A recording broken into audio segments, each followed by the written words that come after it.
Indonesia, welcome back to VOA Career Day. Waduh, hari ini sibuk banget ya kita. Tadi kita udah melihat yang namanya Paper Moon Puppet Theater datang dari Indonesia ke Amerika dan juga mempelajari gimana kalau misalnya ingin berkarir sebagai seorang puppet master. Nah, tadi kan saya sempat bilang ya, ada nih makanan Indonesia yang jauh-jauh datang ke Amerika. Waduh, kalau misalnya kerja apalagi di downtown kota Washington DC dan kangen makanan Indonesia, ternyata ada loh. Seperti apa sih? Let's check it out, sate truck yang berikut ini.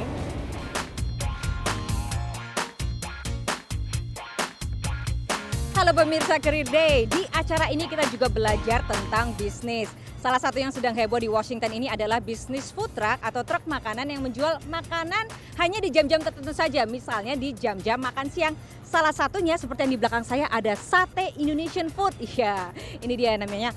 Truk makanan yang jualannya sate, tentu saja, terus ada mie ayam sama nasi campur. Nanti saya mau kenalan ya sama Mas Sony, pemilik food truck ini. Kita tanya dong ya mengenai bisnisnya dia apa. Pokoknya kita banyak belajar ya dari Mas Sony. Oke pemirsa Career Day, udah siap? Yuk! Sudah sejak sekitar 2 tahun belakangan ini, Washington DC memiliki alternatif makan siang yang dijual oleh pedagang makanan yang menggunakan truk. Target pasar mereka adalah pegawai kantoran yang selain tidak punya waktu banyak untuk keluar makan siang, juga bosan dengan pilihan makanan yang itu-itu saja. Food truck menghadirkan alternatif makan siang etnis dari berbagai penjuru dunia dan cepat saji. Pembeli tinggal keluar dari gedung kantor mereka dan food truck sudah menanti di depan kantor. Sony, seorang pemilik restoran Indonesia, tidak mau ketinggalan memanfaatkan peluang ini. Kayaknya ini cara yang paling efisien untuk mempasarkan produk masakan Indonesia di kalangan orang-orang Washington DC. Sebelum buka, saya sebetulnya ditawarin sama teman yang mempunyai food truck juga. Terus, bukan orang Laos, dia menyarankan saya buka food truck karena makanan di restoran saya itu kayaknya bisa dijual di sini. Terus saya ya coba satu aja, ternyata ya lumayan lah hasilnya. Dan untuk memilih menu, Sony memiliki pertimbangan tertentu. Sate ada 3, sate mie ayam sama nasi campur.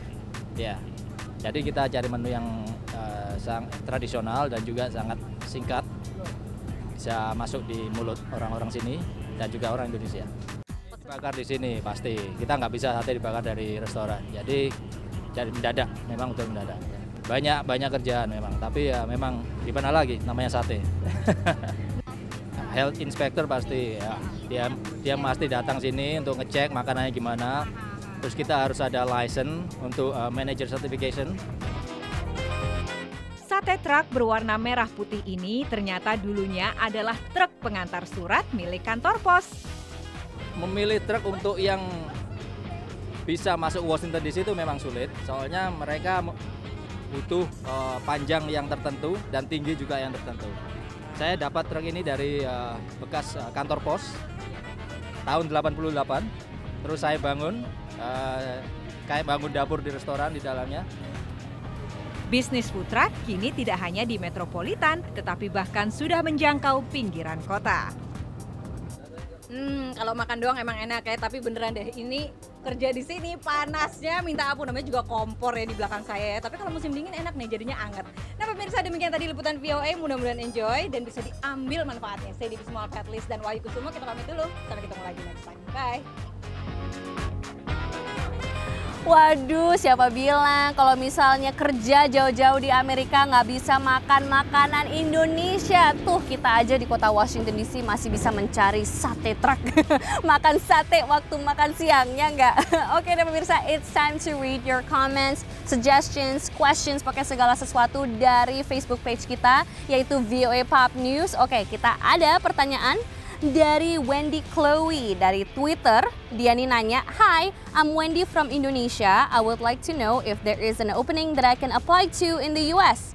Thanks. Waduh Wendy, of course ada peluang di Amerika, terutama di Voice of America. Untuk peluang tersebut langsung aja bisa dicek di website kita yaitu www.voaindonesia.com seperti yang di sini. Dan juga kita ada program yang namanya Fellowship. Ini adalah program antara VOA dan PPIA, yaitu di mana ada dua kesempatan di mana jurnalis dari Indonesia bisa mendapatkan 1 tahun bekerja, berpengalaman kerja di Voice of America Indonesia. Langsung aja semua informasinya juga ada di sini ya. Pemirsa bisa check it out. Dan seperti Chloe tadi, jangan lupa untuk nge-like us di Facebook yaitu VOA Pop News, and of course follow us on Twitter at VOA Pop News. It's been so much fun. Udah 30 menit di VOA Career Day kali ini. Well, guess what? Kita akan ketemu lagi di episode berikutnya untuk melihat karir-karir unik lainnya di Amerika. So we'll see you next time.